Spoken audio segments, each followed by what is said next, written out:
আমার এই টিকিট কালেক্টরের চাকরিতে যাত্রার শুরু আর শেষ দুটোই দেখতে হয়।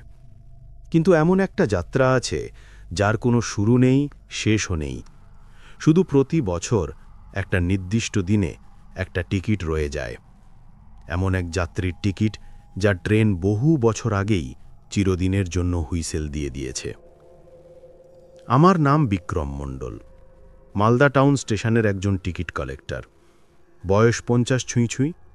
গত 25টা বছর আমার এই স্টেশনের প্ল্যাটফর্মে চলন্ত ট্রেনের কামরায় আর যাত্রীদের ভিড়ের মধ্যেই কেটে গেছে। এই স্টেশনটা আমার কাছে শুধু একটা কর্মক্ষেত্র নয়, এটা আমার দ্বিতীয় বাড়ি। এর প্রতিটা ইঁট, প্রতিটা পিলারের গায়ে লেগে থাকা পানের পিক, প্ল্যাটফর্মের চায়ের দোকানের কেটলি থেকে ওঠা বাষ্প আর মাঝরাতে মালগাড়ির চাকার ঘর্ষণ, এই সব কিছুর সাথেই আমার এক গভীর আত্মিক যোগ। মানুষ ভাবে আমাদের জীবনটা খুব একঘেয়ে, একই ট্রেন, একই যাত্রী, একই হুইসেল। কিন্তু তারা জানে না প্রতিটা স্টেশনের একটা নিজস্ব আত্মা থাকে। দিনের বেলা যাত্রীদের কোলাহলে সেই আত্মা ঢাকা পড়ে যায়, কিন্তু রাত বাড়ার সাথে সাথে যখন শেষ ট্রেনটা চলে যায়, যখন প্ল্যাটফর্মগুলো খালি হয়ে যায়, তখন সেই আত্মা জেগে ওঠে। সে তার পুরনো দিনের গল্প বলে, কিছু আনন্দের, কিছু দুঃখের, আর কিছু ভয়ের। মালদা টাউন স্টেশনও তার ব্যতিক্রম নয়। এরও একটা গল্প আছে, একটা পুরনো চাপা পড়ে থাকা গল্প। যে গল্পের কথা রেলের পুরনো কর্মচারীদের ছাড়া আর কেউ জানে না, আর জানলেও কেউ সেটা নিয়ে কথা বলতে যায় না। আমিও এই গল্পটা প্রথম প্রথম বিশ্বাস করতাম না, বুড়োদের গাল গল্প বলে উড়িয়ে দিতাম। কিন্তু গত 5 বছর ধরে প্রতিটা বছর একটা নির্দিষ্ট দিনে এই গল্পটা আমার সামনে এসে জীবন্ত হয়ে দাঁড়ায়। ঘটনাটা ঘটে প্রতি বছর 15ই ডিসেম্বর। সেদিন রাতে আমার ডিউটি থাকে সাধারণত 2 নম্বর প্ল্যাটফর্মে। রাত 10:30টার গৌড় এক্সপ্রেস চলে যাওয়ার পর প্ল্যাটফর্মটা প্রায় ফাঁকা হয়ে যায়। কিছু হোমলেস মানুষজন নিজেদের চাদর কম্বল পেতে শুয়ে পড়ে। 2-1জন ওয়েটিং লিস্টের যাত্রী শেষ মুহূর্তের আশায় প্ল্যাটফর্মের বেঞ্চিতে ঝিমোতে থাকে। আমি আমার শেষ রাউন্ড দিয়ে কেবিনে ফেরার প্রস্তুতি নিই। গন্ডগোলটা শুরু হয় ঠিক রাত 11টা নাগাদ। আমি যখন প্ল্যাটফর্মের শেষ প্রান্তের দিকে যাই, তখন দেখি ঠিক ওই নির্দিষ্ট বেঞ্চিটার ওপর একটা টিকিট পড়ে আছে। বেঞ্চিটা একটা টিমে হলদে আলোর নিচে। জায়গাটা একটু অন্ধকার মতো। প্রথমবার যখন আমি টিকিটটা দেখেছিলাম, তখন ভেবেছিলাম কোনো যাত্রী হয়তো ভুল করে ফেলে গেছে। আমি টিকিটটা হাতে তুলে নিলাম, আর তখনই আমার খটকা লাগলো। টিকিটটা ছিল পুরনো দিনের, সেই কার্ডবোর্ডের টিকিট, যা এখন আর চলে না। টিকিটের ওপর মালদা টাউন থেকে হাওড়া যাওয়ার বিবরণ হাতে লেখা, আর যাত্রীর নামের জায়গায় কাঁপা কাঁপা অক্ষরে লেখা অশোক সান্যাল। তারিখটা দেখে আমার বুকের ভেতরটা ধড়াস করে উঠল। 15ই ডিসেম্বর 1974। আমার মাথা ঘুরে গেল। 1974 সালের টিকিট এখন এখানে কি করে আসবে? কোনো পাগল লোক কি মজা করছে আমার সাথে? আমি বিরক্ত হয়ে টিকিটটা মুড়ে পাশের ডাস্টবিনে ফেলে দিয়েছিলাম। কিন্তু পরের বছর ঠিক একই দিনে, একই সময় আমি যখন ওই বেঞ্চিটার পাশ দিয়ে যাচ্ছিলাম, তখন আবার দেখলাম ঠিক একই রকম একটা টিকিট পড়ে আছে। সেই কার্ডবোর্ডের টিকিট, সেই হাতে লেখা বিবরণ, আর সেই একই নাম, অশোক সান্যাল। তারিখ 15ই ডিসেম্বর 1974। এবার আমার ভয় করতে শুরু করল। পরপর 2 বছর একই দিনে, একই জায়গায়, একই নামের, একই তারিখের টিকিট, এটা কোনোভাবেই কাকতালীয় হতে পারে না। আমি সেদিন টিকিটটা আর ফেলিনি, আমি ওটাকে আমার পকেটে রেখে দিয়েছিলাম। সারা রাত আমার চোখে ঘুম আসেনি। আমার মাথায় শুধু ওই নামটাই ঘুরপাক খাচ্ছিল, অশোক সান্যাল। কে এই লোক? 1974 সালের 15ই ডিসেম্বরে তার সাথে কি হয়েছিল? পরদিন আমি স্টেশনের সবচেয়ে পুরনো কর্মচারী, আমাদের সবার প্রিয় রহিম চাচাকে ব্যাপারটা খুলে বললাম। রহিম চাচা প্রায় 40 বছর ধরে এই স্টেশনে পয়েন্টসম্যানের কাজ করে অবসর নিয়েছেন। স্টেশনের এমন কোনো ইতিহাস নেই যা তার জানা নেই। আমার কথা শুনে রহিম চাচার মুখটা ফ্যাকাশে হয়ে গেল। তিনি একটা দীর্ঘশ্বাস ফেলে বললেন, বিক্রম বেটা, তুই ওই অভিশপ্ত টিকিটের পাল্লায় পড়েছিস। আমি তোকে কতবার বারণ করেছি, ওই রাতের বেলা ওই 2 নম্বর প্ল্যাটফর্মের শেষ মাথায় বেশি যাস না। আমি ভয় পেয়ে বললাম, মানে তুমি কিছু জানো চাচা? রহিম চাচা বললেন, সবাই জানে, কিন্তু কেউ মুখে আনে না। শোন, ওই অশোক সান্যাল ছিলেন একজন যুবক, খুব শান্ত ভদ্র ছেলে, ছবি আঁকত, এখানেই থাকত মালদাতেই। 1974 সালের 15ই ডিসেম্বর তার কলকাতা যাওয়ার কথা ছিল। তার বিয়ে ঠিক হয়েছিল। সে তার হবু স্ত্রীর জন্য অনেক উপহার কিনে রাতে হাওড়া যাওয়ার ট্রেন ধরবে বলে স্টেশনে এসেছিল। তারপর আমি রুদ্ধশ্বাসে জিজ্ঞাসা করলাম, তারপর আর কি? ট্রেন এসেছিল, চলেও গেছিল, কিন্তু অশোক সান্যাল সেই ট্রেনে ওঠেনি। কেউ তাকে আর কোনো দিন দেখেনি। সে যেন স্টেশন থেকেই বাতাসে মিলিয়ে গেছে। সে কি, পুলিশে খবর দেওয়া হয়নি? হয়েছিল, অনেক খোঁজাখুঁজি হয়েছিল। কয়েকদিন পর লাইনের ধারে ঝোপের মধ্যে তার ক্ষতবিক্ষত দেহটা পাওয়া যায়। পুলিশ বলেছিল ট্রেন থেকে পড়ে গিয়ে মারা গেছে। কেস ফাইল বন্ধ হয়ে গেছিল। কিন্তু আমরা যারা পুরনো লোক তারা জানি ওকে খুন করা হয়েছিল। আমার গায়ে লোম খাড়া হয়ে গেল। আমি বললাম, খুন কেন? রহিম চাচা গলাটা নামিয়ে বললেন, সেটা কেউ জানে না, তবে লোকে বলে অশোক নাকি এমন কিছু জেনে ফেলেছিল যা তার জানা উচিত ছিল না। স্টেশনের কিছু অসাধু চক্রের কথা। যাই হোক, সত্যিটা তার সাথেই কবরে চলে গেছে। কিন্তু এই টিকিটের ব্যাপারটা কি? সেই রাতের পর থেকেই এই উপদ্রব শুরু হয়েছে। প্রতি বছর ঠিক 15ই ডিসেম্বর রাতে অশোকের আত্মা ফিরে আসে। সে তার যাত্রাটা শেষ করতে চায়। সে হয়তো আজও ওই বেঞ্চিটায় বসে ট্রেনের জন্য অপেক্ষা করে, আর ট্রেন চলে যাওয়ার পর তার ফেলে যাওয়া টিকিটটা পড়ে থাকে। সে হয়তো বুঝাতে চায় সে এখানেই আছে, সে বিচার চায়। রহিম চাচার কথাগুলো আমার মাথায় হাতুড়ির মতো ঘাড় মারছিল। তাহলে আমি যার টিকিটটা কুড়িয়ে পেয়েছি সে আর কেউ নয়, এক হতভাগ্য খুন হয়ে যাওয়া যাত্রীর অতৃপ্ত আত্মা। সেই দিন থেকে প্রতি বছর 15ই ডিসেম্বর রাতে আমি ওই টিকিটটা কুড়িয়ে নিই। আমি আর ওটাকে ফেলি না। আমি ওটাকে খুব যত্ন করে আমার লকারে রেখে দিই। আমার লকারে এখন এমন 5টা টিকিট জমা হয়েছে।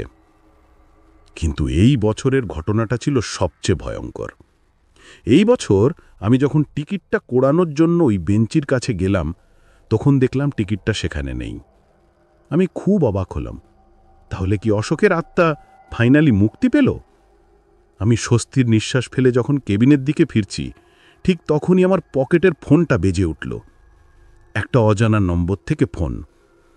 আমি ফোনটা ধরতেই ওপাশ থেকে একটা শীতল, প্রায় নিষ্প্রাণ কণ্ঠস্বর ভেসে এলো। ফোনের লাইনে অনেক খড়খড়া ছিল। মনে হচ্ছিল যেন বহু দূর থেকে, কোনো পাতাল থেকে কেউ কথা বলছে। কণ্ঠস্বরটা বলল, আমার টিকিটটা কি আপনার কাছে? আমার শরীরের সমস্ত রক্ত জল হয়ে গেল। আমার হাত থেকে ফোনটা প্রায় পড়েই যাচ্ছিল। আমি কাঁপা কাঁপা গলায় বললাম, কে কে বলছেন? ওপাশ থেকে উত্তর এলো, আমি অশোক সান্যাল। আমার ট্রেনটা আজ কেউ ছেড়ে দিয়েছে। আপনি কি দয়া করে আমার টিকিটটা আমার ওয়েটিং রুমে পৌঁছে দিয়ে যাবেন? আমি আর প্ল্যাটফর্মে অপেক্ষা করতে পারছি না। বাইরে বড় ঠান্ডা। এই বলে ফোনটা কেটে গেল। আমি পাথরের মতো দাঁড়িয়ে রইলাম।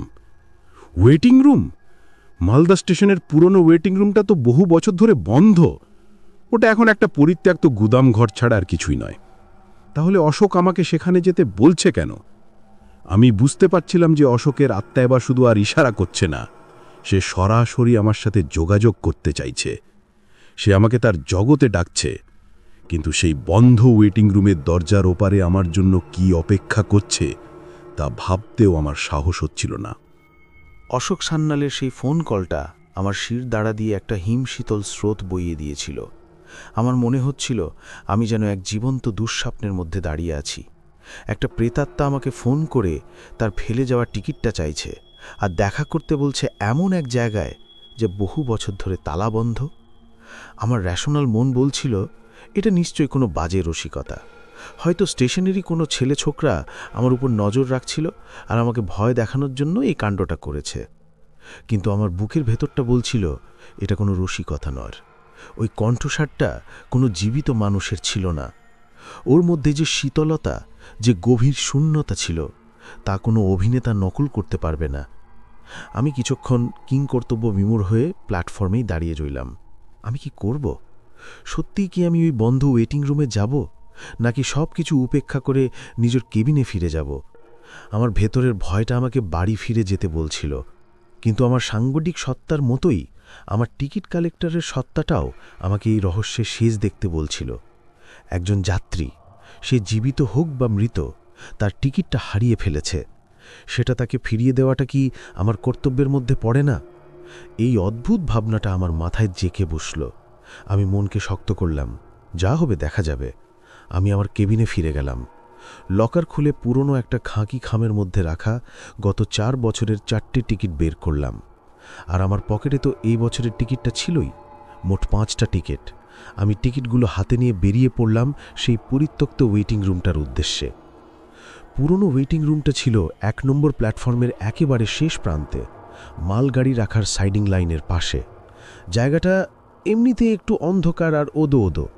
রাতের বেলা ওদিকটায় কেউ যায় না। আমি যখন ওয়েটিং রুমটার সামনে গিয়ে দাঁড়ালাম, তখন আমার গাটা ছমছম করে উঠল। বিশাল পুরনো দিনের একটা দরজা, তার উপর একটা মরচে ধরা তালা ঝুলছে। দরজার পাল্লায় মাকড়সার জাল আর ধুলোর আস্তরণ। আমি দরজার সামনে দাঁড়িয়ে ইতস্তত করছিলাম। অশোক তো আমাকে ভিতরে যেতে বলেছে, কিন্তু দরজা তো তালাবন্ধ। তাহলে আমি ঢুকব কিভাবে? আমি পকেট থেকে ফোনটা বের করে টর্চটা জ্বালালাম। তারপর দরজার তালায় আলো ফেলে ভালো করে দেখতে লাগলাম। তালাটা এত পুরনো আর মরচে ধরা যে ওটা আর খোলার অবস্থায় নেই।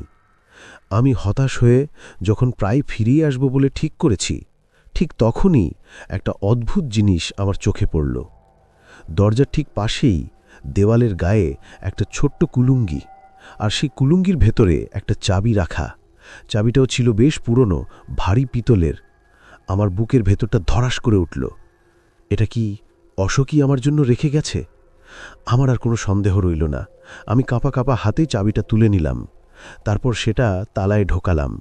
আমার অবাক লাগলো যে এত বছরের পুরনো তালাটা সামান্য একটু চেষ্টাতেই ক্লিক করে একটা শব্দ করে খুলে গেল। আমি একটা গভীর শ্বাস নিয়ে দরজায় ধাক্কা দিলাম। একটা তীব্র ক্যাচকচ শব্দ করে দরজাটা খুলে গেল। ভেতর থেকে বেরিয়ে এলো এক ঝলক ঠান্ডা স্যাঁতস্যাঁতে বাতাস। তার সাথে মিশেছিল ধুলো, পুরনো কাঠ আর কেমন যেন একটা মিষ্টি পচা ফুলের গন্ধ। আমি টর্চের আলো ফেলে ভেতরে পা রাখলাম। ভেতরটা ছিল বিশাল। এককালে হয়তো এটা যাত্রীদের বসার জন্য বেশ ভালো জায়গা ছিল, কিন্তু এখন এটা একটা ভুতুরে গুদাম ছাড়া আর কিছুই নয়। সারি সারি কাঠের বেঞ্চি, সবগুলোই ভাঙা আর ধুলোয় ঢাকা। দেওয়াল থেকে পলস্তারা খসে পড়ছে, সিলিং থেকে ঝুলছে মাকড়সার জাল। আমি নিচু গলায় ডাকলাম, অশোকবাবু, অশোক সান্যাল, আপনি কি এখানে আছেন? আমার গলার স্বরটা বিশাল হলঘরে প্রতিধ্বনিত হয়ে ফিরে এলো। কোনো উত্তর এলো না। আমি খুব সাবধানে পা টিপে টিপে এগোতে লাগলাম। আমার টর্চের আলোয় ঘরের কোণায় জমে থাকা অন্ধকারগুলো যেন আরও জীবন্ত হয়ে উঠছিল। আমার বারবার মনে হচ্ছিল ওই অন্ধকারের মধ্যে কেউ যেন আমার দিকে তাকিয়ে আছে। আমি যখন ঘরের প্রায় মাঝখানে এসে পৌঁছেছি, তখন হঠাৎ করেই আমার পিছনের দরজাটা ধড়াম করে একটা শব্দ করে বন্ধ হয়ে গেল। আমি চমকে উঠে পিছনে ফিরলাম। দরজাটা ভেতর থেকে বন্ধ হয়ে গেছে। আমি দৌড়ে গিয়ে দরজাটা খোলার চেষ্টা করলাম, কিন্তু সেটার এক চুলও নড়ল না। আমি এখন এই অভিশপ্ত ঘরের ভেতরে বন্দী। ঠিক তখনই আমি একটা শব্দ শুনতে পেলাম, একটা টাইপরাইটারের শব্দ। খট খট খট। আমি অবাক হয়ে গেলাম, এই পরিত্যক্ত ঘরের টাইপরাইটার কোথা থেকে আসবে? আমি শব্দের উৎস লক্ষ্য করে টর্চের আলো ফেললাম। ঘরের একেবারে শেষ প্রান্তে একটা পুরনো ডেস্কের পাশে আবছাভাবে কাউকে বসে থাকতে দেখলাম। একটা ছায়া মূর্তি, তার পরনে পুরনো দিনের পোশাক। সে নিবিষ্ট মনে টাইপরাইটারে কিছু একটা টাইপ করে চলেছে। আমার গলা শুকিয়ে কাঠ হয়ে গেছে। আমি কাঁপা কাঁপা গলায় বললাম, কে কে ওখানে? ছায়ামূর্তিটা টাইপ করা থামালো। সে খুব ধীরে ধীরে চেয়ারটা ঘুরিয়ে আমার দিকে মুখ ফেরালো। আমার টর্চের আলোয় আমি তার মুখটা দেখতে পেলাম। এক দুসংঘ কিন্তু বিষণ্ণ চেহারার যুবক। তার চোখ দুটো ছিল গভীর, শান্ত, কিন্তু সেই চোখে ছিল একরাশ যন্ত্রণা আর অপেক্ষা। আমি আমার পকেটে থাকা একটা পুরনো খবরের কাগজের কাটিং বের করলাম, যেটা আমি রহিম চাচার কাছ থেকে জোগাড় করেছিলাম। তাতে অশোক সান্যালের একটা ছবি ছিল। আমি মিলিয়ে দেখলাম, হ্যাঁ, সেই অশোক সান্যাল। তার প্রেতাত্মা আমার সামনে বসে আছে। সে আমার দিকে তাকিয়ে একটা করুণ হাসি হাসল। তারপর সে তার স্বচ্ছ, প্রায় অদৃশ্য হাতটা বাড়িয়ে দিয়ে বলল, আমার টিকিটটা এনেছেন? তার গলার স্বরটা ঠিক সেই ফোনের মতোই, শীতল, নিষ্প্রাণ। আমি আর ভয় পেলাম না। আমার মনের ভেতরটা এক অদ্ভুত করুণায় ভরে উঠল। আমি পকেট থেকে 5টা টিকিট বের করে তার দিকে এগিয়ে গেলাম। আমি বললাম, হ্যাঁ, এনেছি, এই নিন আপনার টিকিট। আমি টিকিটগুলো তার সামনের ডেস্কে রাখলাম। সে টিকিটগুলোর দিকে একদৃষ্টে তাকিয়ে রইল। তার চোখ দিয়ে যেন জল গড়িয়ে পড়ছিল। যদিও প্রেতাত্মার চোখে জল থাকে না, কিন্তু আমার তাই মনে হলো। সে ফিসফিস করে বলল, ধন্যবাদ। আমি গত 50 বছর ধরে এই টিকিটগুলোর জন্যই অপেক্ষা করছিলাম। আমি বললাম, কিন্তু আপনি তো আর এই ট্রেনে যেতে পারবেন না, আপনার তো... আমার কথা শেষ হওয়ার আগেই সে আমাকে থামিয়ে দিল। সে বলল, আমি জানি আমি মৃত, কিন্তু আমার আত্মাটা যে এই স্টেশনেই আটকে আছে, আমার যাত্রাটা যে শেষ হয়নি। আমি আপনাকে কিভাবে সাহায্য করতে পারি? আমি জিজ্ঞাসা করলাম। অশোকের মুখে একটা ক্ষীণ আশা ফুটে উঠল। সে বলল, আমার একটা কাজ করে দিতে হবে আপনাকে। আমার হয়ে একটা চিঠি পৌঁছে দিতে হবে। চিঠি? কাকে?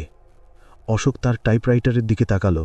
আমি দেখলাম টাইপরাইটারে একটা পাতা লাগানো আছে, তাতে কয়েক লাইন টাইপ করা। সে বলল, এই চিঠিটা অপর্ণাকে পৌঁছে দিতে হবে। সে কলকাতায় থাকে। আমি তার জন্যই অপেক্ষা করছিলাম। অপর্ণা, তার হবু সতী। আমার হঠাৎ করেই রহিম চাচার কথাটা মনে পড়ল। অশোক নাকি স্টেশনের কিছু অসাধু চক্রকে জেনে ফেলেছিল।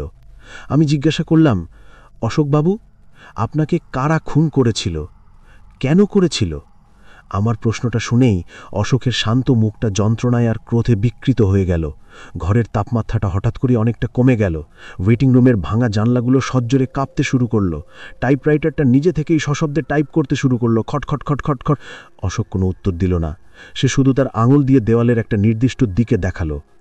আমি সেদিকে টর্চের আলো ফেললাম। দেওয়ালের ওই অংশটাতে পলস্তারা খসে গিয়ে ভেতরের ইটগুলো বেরিয়ে পড়েছে।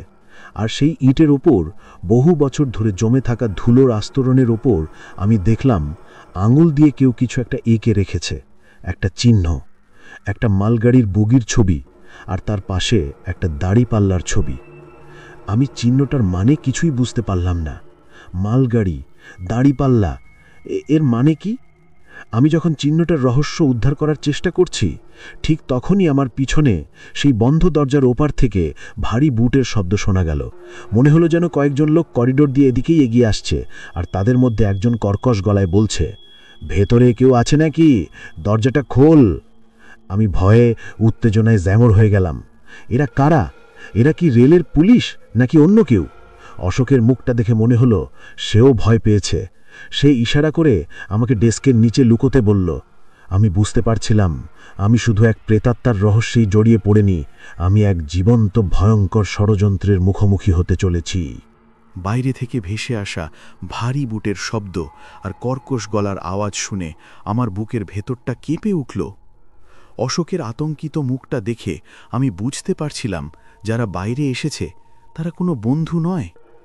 আমি এক মুহূর্তও দেরি না করে ডেস্কটার নিচে গুটিসুটি মেরে লুকিয়ে পড়লাম। ডেস্কটা ছিল বেশ পুরনো আর ভারী।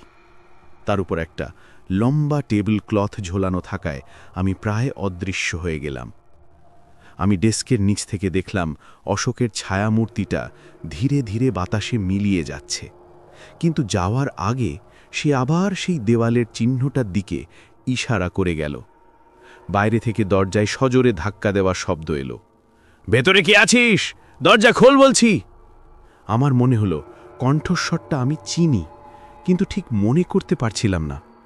কয়েকবার ধাক্কা দেওয়ার পর দরজাটা ক্র্যাশ করে একটা বিকট শব্দ করে ভেঙে পড়ল। 3 জন লোক টর্চ জেলে ভেতরে ঢুকল। তাদের মধ্যে যে লোকটা মাঝখানে ছিল তাকে দেখেই আমার শরীরের রক্ত জল হয়ে গেল। সে হলো আমাদের স্টেশনের আরপিএফ রেলওয়ে প্রোটেকশন ফোর্সের ইন্সপেক্টর রানা বিজয় সিং, একজন অত্যন্ত দুর্নীতিগ্রস্ত এবং ভয়ঙ্কর প্রকৃতির লোক। তার অত্যাচারের কথা স্টেশনের সবাই জানে, কিন্তু ভয়ে কেউ মুখ খোলে না। তার সাথে ছিল তার 2 কনস্টেবল। রণবিজয় সিং তার টর্চের আলোটা ঘরের চারদিকে ফেলতে ফেলতে বলল, শালা, এখানে তো কেউ নেই, কিন্তু আমি নিজের কানে আওয়াজ শুনলাম। একজন কনস্টেবল বলল, স্যার, এটা তো ভূতের জায়গা, হয়তো হাওয়ার শব্দ শুনেছেন। রণবিজয় সিং খ্যাঁকিয়ে উঠল, চুপ কর, ভূতের গোষ্ঠী কিলাই, দেখ, ভালো করে খুঁজে দেখ। আমার মনে হচ্ছে কেউ আমাদের পিছু নিয়েছিল। তারা 3 জন ঘরের ভেতরে ছড়িয়ে পড়ে খোঁজাখুঁজি করতে লাগল। আমার নিঃশ্বাস প্রায় বন্ধ হয়ে গিয়েছিল। আমি ডেস্কের নিচে মরার মতো পড়েছিলাম। যদি ওরা আমাকে দেখে ফেলে তাহলে আমার কি হবে তা আমি কল্পনাও করতে পারছিলাম না। ওরা যখন খোঁজাখুঁজি করছিল তখন আমি ওদের কথাবার্তা থেকে যা শুনলাম তাতে আমার এতক্ষণের সব রহস্য পরিষ্কার হয়ে গেল। রণবিজয় সিং তার কনস্টেবলকে বলছিল, আজকের মালটা ঠিকঠাক গুদামে পৌঁছেছে তো? কোনো গণ্ডগোল হয়নি তো? কনস্টেবলটা বলল, না স্যার, সব ওকে। দাঁড়িপাল্লা ব্র্যান্ডের নতুন চালানটা পাশের সাইডিংয়ের মালগাড়িতে তুলে দেওয়া হয়েছে। কাল ভোরের আগেই গাড়িটা বর্ডার ক্রস করে যাবে। দাঁড়িপাল্লা ব্র্যান্ড। আমার মাথায় যেন বিদ্যুৎ খেলে গেল। দেওয়ালের উপর আঁকা সেই চিহ্নটা, একটা মালগাড়ি আর একটা দাঁড়িপাল্লা। আমি বুঝতে পারলাম দাঁড়িপাল্লা হলো কোনো চোরাচালানের মালের কোড নেম, আর রণবিজয় সিং এবং তার দলবল এই চোরাচালানের সাথে সরাসরি যুক্ত। তারা রেলের মালগাড়িকে ব্যবহার করে বর্ডারে মাল পাচার করে।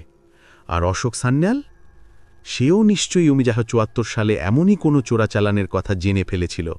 সে হয়তো কলকাতায় গিয়ে পুলিশকে সব জানিয়ে দেওয়ার পরিকল্পনা করেছিল, আর তাই তাকে চিরদিনের জন্য থামিয়ে দেওয়া হয়েছে। আমার বুকের ভেতরটা রাগে আর ঘৃণায় রিরি করে উঠল। এই লোকগুলো শুধু চোরাচালানকারীই নয়, এরা খুনি। আমি যখন এই সব ভাবছি তখনই হঠাৎ করেই রণবিজয় সিংয়ের টর্চের আলোটা এসে পড়ল সেই ডেস্কটার উপর যার নিচে আমি লুকিয়েছিলাম। সে ডেস্কের উপর রাখা টাইপরাইটারটা দেখে বলল, আরে, এখানে তো একটা পুরানো টাইপরাইটারও আছে, এখনও কাজ করে নাকি? এই বলে সে কৌতূহলী হয়ে টাইপরাইটারের একটা কিতে চাপ দিল। খট করে একটা আওয়াজ হলো, আর সাথে সাথেই ঘরের তাপমাত্রাটা আবার হিমশীতল হয়ে গেল। রণবিজয় সিং আর তার কনস্টেবলরা চমকে উঠল। তারা বলল, স্যার, ঘরটা হঠাৎ এত ঠান্ডা হয়ে গেল কি করে? ঠিক তখনই সেই টাইপরাইটারটা নিজে থেকেই চলতে শুরু করল, খট খট খট খট খট। অবিশ্বাস্য দ্রুতগতিতে টাইপরাইটারের কিগুলো ওঠানামা করতে লাগল। রণবিজয় সিং ভয়ে কয়েক পা পিছিয়ে গেল। সে কাঁপা কাঁপা গলায় বলল, ইয়ে ক্যা হো রাহা হে? আমি ডেস্কের নিচ থেকে দেখলাম টাইপরাইটারে যে পাতাটা লাগানো ছিল তার উপর দ্রুত গতিতে কয়েকটা শব্দ টাইপ হয়ে গেল। তারপর টাইপরাইটারটা থেমে গেল। ঘরের মধ্যে নেমে এলো এক ভয়ঙ্কর নিস্তব্ধতা। রণবিজয় সিংয়ের একজন কনস্টেবল সাহস করে এগিয়ে গিয়ে পাতাটা তুলে নিল। সে টর্চের আলোয় পাতাটা পড়েই ভয়ে চিৎকার করে উঠল। রণবিজয় সিং তার হাত থেকে কাগজটা প্রায় ছিনিয়ে নিল। সেও কাগজটার দিকে তাকিয়ে ভয়ে পাথর হয়ে গেল। আমি মরিয়া হয়ে উকি মেরে দেখার চেষ্টা করলাম কি লেখা আছে ওই কাগজে। আমি দেখলাম অশোকের লেখা সেই লিঠির ঠিক নিচেই বড় বড় করে কয়েকটা শব্দ টাইপ করা হয়েছে। সেখানে লেখা ছিল, আমি সব জানি রণবিজয়, আমি জানি তুমি আমার সাথে কি করেছিলে। আমি ফিরে এসেছি আমার বিচার চাইতে।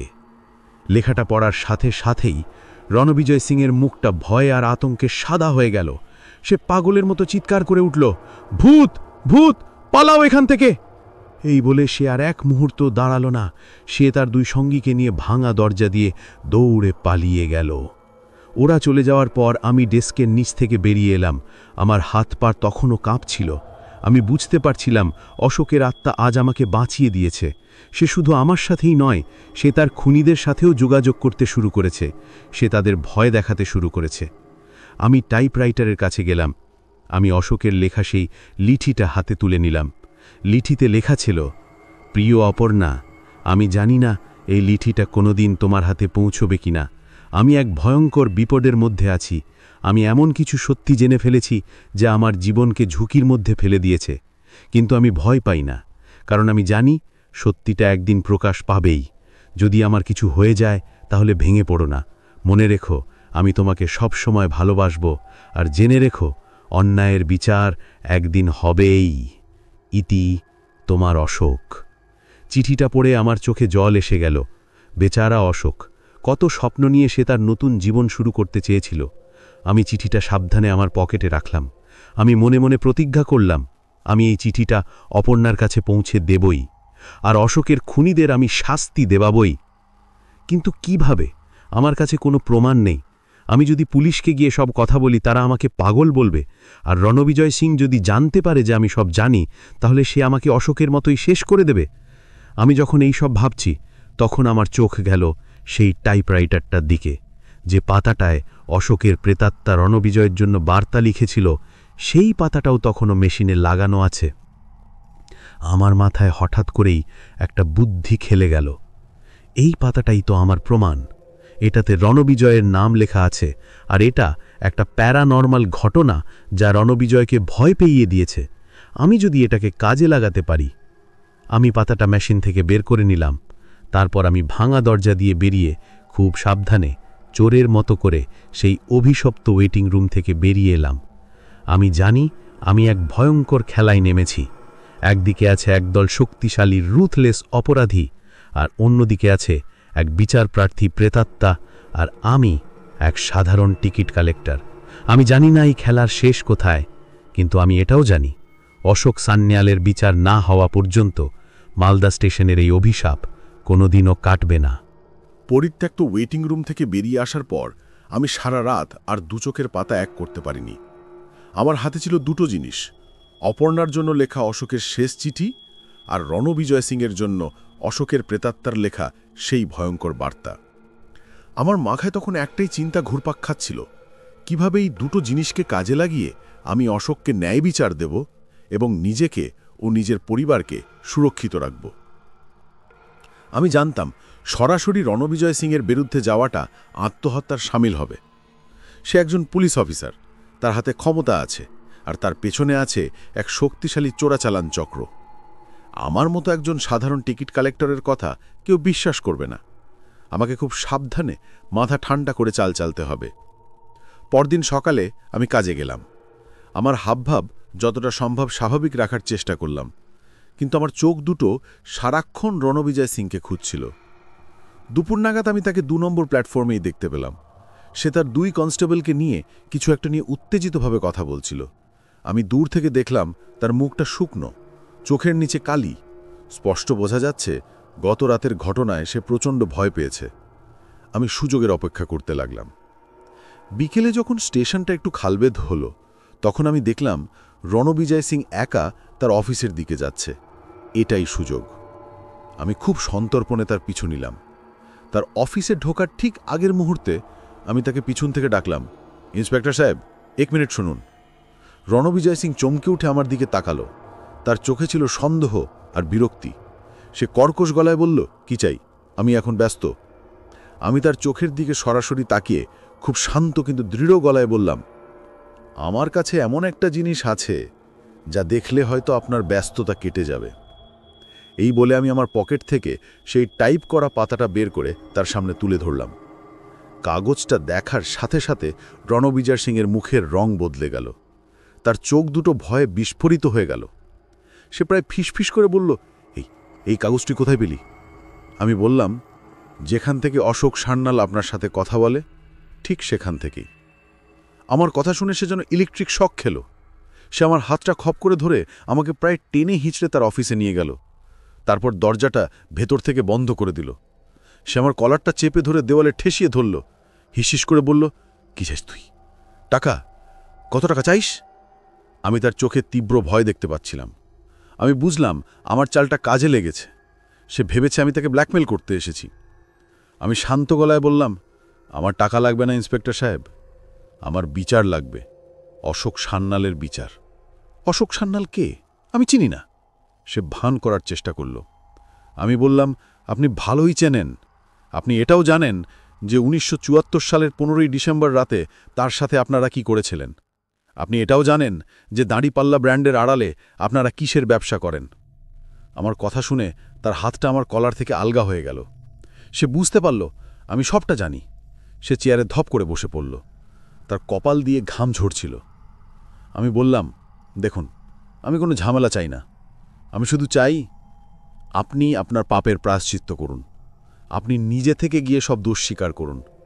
অশোক সান্যালের পরিবারকে এতদিন পর অন্তত সত্যিটা জানার সুযোগ করে দিন। রণবিজয় সিং আমার দিকে কিছুক্ষণ তাকিয়ে রইল। তারপর সেটা শয়তানি হাসি হেসে বলল, তুই আমাকে ভয় দেখাচ্ছিস একটা ভূতের লেখা কাগজ দেখিয়ে? তুই কি প্রমাণ করতে পারবি যে এটা আমি করেছি? তোর কথা কেউ বিশ্বাস করবে না। আর আমি যদি এখন তোকে খুন করে লাশ গুম করে দিই, তাহলে কেউ টেরও পাবে না। তার কথা শুনে আমার বুকের ভেতরটা কেঁপে উঠল। আমি বুঝলাম আমি একটা হিংস্র বাঘের খাঁচায় ঢুকে পড়েছি। কিন্তু আমি ভয় পেলাম না। আমি বললাম, আপনি হয়তো আমাকে শেষ করে দিতে পারেন ইন্সপেক্টর সাহেব, কিন্তু অশোকের আত্মাকে পারবেন না। সে ফিরে আসবে, বারবার ফিরে আসবে। সে আপনাকে শান্তিতে থাকতে দেবে না। প্রতি রাতে সে আপনার ঘুমের মধ্যে হানা দেবে। আপনার চোখের সামনে সে তার রক্তাক্ত শরীরটা নিয়ে দাঁড়িয়ে থাকবে। আপনি পাগল হয়ে যাবেন। আমার কথাগুলো যেন তার দুর্বল জায়গায় গিয়ে ঘা মারল। আমি দেখলাম তার আত্মবিশ্বাসের বর্মটা কাঁপছে। গত রাতের ভয়টা তার চোখে মুখে আবার ফিরে এসেছে। আমি আমার শেষ তাসটা চাললাম। আমি বললাম, আর হ্যাঁ, আমি একা নই। আমার কাছে অশোকের লেখা আরও একটা জিনিস আছে, একটা চিঠি, যেটা আমি তার হবি স্ত্রী অপর্ণার কাছে পৌঁছে দেব। আর আমি আমার এক জনসাংবাদিক বন্ধুকে সবটা জানিয়ে রেখেছি। আমার যদি কিছু হয়, তাহলে পুরো মালদা শহর জেনে যাবে আপনার আসল রূপটা কি। এটা ছিল একটা নির্জলা মিথ্যে কথা। আমার কোনো জনসাংবাদিক বন্ধু ছিল না, কিন্তু আমার এই জালটা কাজে লেগে গেল। রণবিজয় সিং বুঝতে পারল সে ফেঁসে গেছে। সে যদি আমাকে মারে, তাহলে ব্যাপারটা আরও জানাজানি হয়ে যাবে। সে কিছুক্ষণ চুপ করে থেকে বলল, কি করতে হবে আমাকে? আমি বললাম, আপনাকে চাকরিটা ছাড়তে হবে, আর এই শহর ছেড়ে চিরদিনের জন্য চলে যেতে হবে। আপনার সঙ্গীদের এই একই কথা বলবেন। যদি আপনারা এটা করেন, তাহলে অশোকের আত্মা হয়তো আপনাদের ক্ষমা করে দেবে, আর আমি ওই ব্যাপারটা নিয়ে আর এগোবো না। এটা ছিল একটা আপোষ। আমি জানতাম আমি হয়তো তাকে আইনের হাতে তুলে দিতে পারছি না, কিন্তু তাকে তার পেডেস্টেল থেকে নামিয়ে আনতে পারলেও সেটাই হবে অশোকের জন্য একটা বড় জয়। রণবিজয় সিং আমার দিকে কিছুক্ষণ তাকিয়ে রইল। তারপর সে একটা দীর্ঘশ্বাস ফেলে বলল, ঠিক আছে, আমাকে 7 দিন সময় দে। আমি অফিস থেকে বেরিয়ে এলাম। আমার শরীরটা উত্তেজনায় কাঁপছিল। আমি জানি না আমি ঠিক কাজ করলাম নাকি ভুল, কিন্তু আমার মনে হচ্ছিল এটাই হয়তো একমাত্র উপায় ছিল। কিন্তু আমার মনের গভীরে একটা ভয়ও কাজ করছিল। রণবিজয় সিং কি সত্যি তার কথা রাখবে, নাকি এই 7 দিনের মধ্যে সে আমাকে শেষ করে দেওয়ার নতুন কোনো ষড়যন্ত্র করবে? আর অপর্ণা, আমি তাকে কোথায় খুঁজব? 50 বছর আগের একটা ঠিকানা খুঁজে বের করা কি আদৌ সম্ভব? আমি বুঝতে পারছিলাম আমার লড়াই এখনো শেষ হয়নি, বরং আসল লড়াইটা হয়তো সবে শুরু হতে চলেছে। রণবিজয় সিংয়ের কাছ থেকে 7 দিনের সময়সীমা পাওয়ার পর আমার প্রতিটা মুহূর্ত কাটছিল চরম উদ্বেগ আর আশঙ্কার মধ্যে। আমি একদিকে যেমন অশোকের বিচারের আশায় বুক বাঁধছিলাম, তেমনি অন্যদিকে রণবিজয়ের পাল্টা আঘাতের ভয়ে সিটিয়ে থাকছিলাম। আমি আমার ডিউটির সময়টুকু ছাড়া বাকি সময়টা প্রায় বাড়ির মধ্যেই কাটাচ্ছিলাম। রাধাকে, মানে আমার স্ত্রীকে, কিছুই বলিনি, শুধু বলেছিলাম শরীরটা ভালো নেই। আমার দ্বিতীয় এবং সবচেয়ে বড় চ্যালেঞ্জটা ছিল অপর্ণাকে খুঁজে বের করা। আমার হাতে ছিল শুধু একটা নাম, আর 50 বছর আগের একটা শহরের নাম, কলকাতা। এটা ছিল প্রায় খড়ের গাদায় সূচ খোঁজার মতোই। আমি প্রথমে পুরনো টেলিফোন ডিরেক্টরি ঘাটার কথা ভাবলাম, কিন্তু তাতে কোনো লাভ হলো না। তারপর আমি ঠিক করলাম অশোকের পুরনো ঠিকানা, যেটা আমি রহিম চাচার কাছ থেকে জেনেছিলাম, সেখানে গিয়ে খোঁজ খবর নেব। মালদা শহরের এক পুরনো পাড়াই ছিল অশোকের বাড়ি। এখন সেখানে একটা বড় ফ্ল্যাট বাড়ি উঠে গেছে। পুরনো দিনের কোনো চিহ্নই আর বাকি নেই। আমি ফ্ল্যাটের কেয়ারটেকার আর কিছু পুরনো দোকানদারদের সাথে কথা বললাম, কিন্তু সান্যাল পরিবারের কথা কারোরই মনে নেই। আমি প্রায় হতাশ হয়ে পড়েছিলাম। আমার মনে হচ্ছিল আমি হয়তো কোনোদিনই অপর্ণার কাছে অশোকের শেষ চিঠিটা পৌঁছে দিতে পারবো না। 7 দিনের মাথায় 6ষ্ঠ দিনে একটা অপ্রত্যাশিত ঘটনা ঘটল। সেদিন সকালে আমি স্টেশনে যেতেই শুনলাম ইন্সপেক্টর রণবিজয় সিং স্বেচ্ছায় অবসর, মানে ভিআরএস নিয়েছেন। এবং তার 2 বিশ্বস্ত কনস্টেবলও অন্য জায়গায় ট্রান্সফারের জন্য আবেদন করেছে। খবরটা শুনে স্টেশনের সবাই অবাক, কিন্তু আমি বুঝলাম আমার হুমকি কাজে দিয়েছে। অশোকের প্রেতাত্মার ভয় রণবিজয়কে তার সিংহাসন থেকে নামতে বাধ্য করেছে। আমার বুকের উপর থেকে একটা বিশাল পাথর নেমে গেল। আমি অন্তত একটা লড়াইয়ে জিতেছি, কিন্তু আমার আসল কাজটা তখনও বাকি। সেদিন রাতে আমি যখন ডিউটি শেষ করে বাড়ি ফিরছি, তখন আমার মনে হলো আজ একবার শেষ চেষ্টা করে দেখি। আমি সোজা চলে গেলাম মালদা টাউন লাইব্রেরির পুরনো আর্কাইভ সেকশনে। আমি লাইব্রেরিয়ানকে অনুরোধ করে 1974-75 সালের কলকাতার কিছু পুরনো খবরের কাগজ দেখতে চাইলাম। আমি ঘন্টার পর ঘন্টা ধরে হলুদ হয়ে যাওয়া কাগজের পাতা উল্টে যাচ্ছিলাম। আমি খুঁজছিলাম অপর্ণা নামের কোনো সূত্র। অবশেষে একটা পুরনো আনন্দবাজার পত্রিকার পাত্রপাত্রীর বিজ্ঞাপনের কলমে আমার চোখ আটকে গেল। বিজ্ঞাপনটা ছিল অশোক সান্যালের বিয়ের। তাতে পাত্রী হিসেবে অপর্ণা মুখার্জির নাম এবং তার ঠিকানা দেওয়া ছিল। ঠিকানাটা ছিল দক্ষিণ কলকাতার এক পাড়ার। আমার হৃৎপিণ্ডটা উত্তেজনায় লাফিয়ে উঠল। আমি ঠিকানা পেয়ে গেছি। পরদিন আমার ছুটির দিন ছিল। আমি ভোরবেলার ট্রেনে কলকাতার উদ্দেশ্যে রওনা দিলাম। আমার পকেটে ছিল অশোকের সেই অমূল্য চিঠিটা। ঠিকানা খুঁজে বের করতে আমার খুব বেশি অসুবিধা হয়নি। দক্ষিণ কলকাতার এক শান্ত পুরনো পাড়া। বাড়িটাও ছিল বেশ পুরনো দিনের। আমি দুরু দুরু বুকে কলিং বেল বাজালাম। একজন মধ্যবয়সী মহিলা দরজা খুললেন। আমি তাকে অপর্ণা মুখার্জির কথা জিজ্ঞাসা করলাম। মহিলাটি বললেন, উনি আমার পিসিমা হন, কিন্তু উনি তো এখন আর এখানে থাকেন না। আমার বুক ধড়াস করে উঠল। আমি বললাম, তাহলে উনি কোথায় থাকেন? মহিলাটি বললেন, পিসিমার তো বিয়ে হয়নি। অশোক পিসের ওই ঘটনার পর উনি আর বিয়ে করেননি। উনি সারা জীবন সমাজ সেবা করে কাটিয়ে দিয়েছেন। এখন উনি বারাসতের কাছে একটা বৃদ্ধাশ্রম চালান। আমি তার কাছ থেকে সেই বৃদ্ধাশ্রমের ঠিকানাটা জোগাড় করে নিলাম। তারপর আবার রওনা দিলাম বারাসতের উদ্দেশ্যে। অবশেষে বিকেলে আমি সেই বৃদ্ধাশ্রমে গিয়ে পৌঁছালাম। একটা শান্ত ছিমছাম জায়গা। আমি সেখানকার অফিসে গিয়ে অপর্ণা দেবীর খোঁজ করলাম। একজন আমাকে তার ঘরের দিকে দেখিয়ে দিলেন। আমি তার ঘরের দরজার সামনে গিয়ে দাঁড়ালাম। আমার হাত পা কাঁপছিল। আমি 50 বছর ধরে জমে থাকা একটা ইতিহাসকে তার সামনে উন্মোচিত করতে চলেছি। আমি দরজায় নক করলাম। ভেতর থেকে একটা শান্ত কিন্তু দৃঢ় কণ্ঠস্বর ভেসে এলো, ভেতরে এসো।